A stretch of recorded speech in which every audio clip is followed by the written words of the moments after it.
schools, good morning at good morning Pilipinas. Patuloy pa ring inuulan ang Metro Manila hanggang sa kasalukuyan nakataas na nga ang yellow warning dito sa Metro Manila simula yan kaninang 6:30 AM at sinaasahang may darating na pag-ulan na medyo malakas hanggang mamayang alas 8 ng umaga. Kaya sa mga motorista natin dyan nagmamaneho ay medyo mag-ingat-ingat tayo. Pero bago yan, ihahatid muna namin sa inyo ang mga lugar na walang pasok. Ito ay bunsod na rin ng patuloy pa rin pagkakaroon ng epekto nitong habagat sa ating weather system ngayon.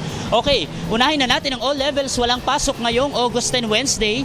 Ang all levels ito, ulitin ko po, ang lalawigan ng Bataan, bayan ng Cainta at Taytay sa lalawigan ng Rizal, Antipolo City, Valenzuela City, Bacoor sa lalawigan ng Cavite, Cavite Province at syempre nandyan din ang mga lungsod sa Metro Manila kagaya ng Manila, Mandaluyong, Las Piñas, Parañaque, Makati, Taguig, Pasay, Marikina, Navotas, Malabon, Pasig at mga bayan ng Obando at Marilao sa Bulacan. At meron din sa Laguna ang lungsod ng San Pedro. At suspended naman ang preschool to senior high school sa bayan ng San Mateo Rizal, Quezon City po. Navotas, Teresa Rizal, Caloocan City. At preschool to junior high school naman sa San Juan City. Pero nag-announce din kanina yung preschool to high school, ang Angono Rizal, Baras Rizal, Rodriguez Rizal at lungsod ng Muntinlupa dito pa rin sa Metro Manila.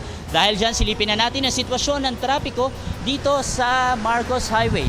Unahin na natin itong mga papunta ng area ng Katipunan at papunta ng area ng Katipunan at Cubao. Nakikita naman natin na kahit wala ng pasok at nagsuspindi na ilang lungsod sa Metro Manila ay may pagbabagal pa rin na mararanasan yung mga kababayan natin na babiyahe paakyat dyan sa mga areas ng Cubao at Katipunan.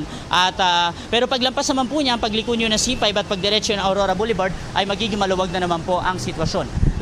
Light naman po ang sitwasyon ng mga paakyat ng lungsod ng Antipolo at papunta dyan sa Cainta Rizal. Wala pa naman pong naitatanang pagbaha dito sa Marcos Highway at area ng Imelda Avenue dyan sa areas ng Cainta. At ito na ang paborito nating segment, ang pinag-uusapan araw-araw. At syempre marami makakarelate dito ngayon ang ating It's a Sign. Sa ating sign for today, ito na.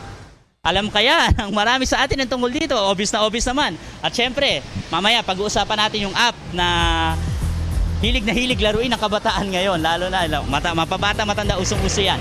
Pero, anong kaugnayan nito dito sa ating traffic sign? Alamin natin yung mamaya, balik sa inyo sa studio. Ako po si Cathy San Gabriel. Subscribe na sa PTV YouTube channel. I-click lang po ang subscribe button.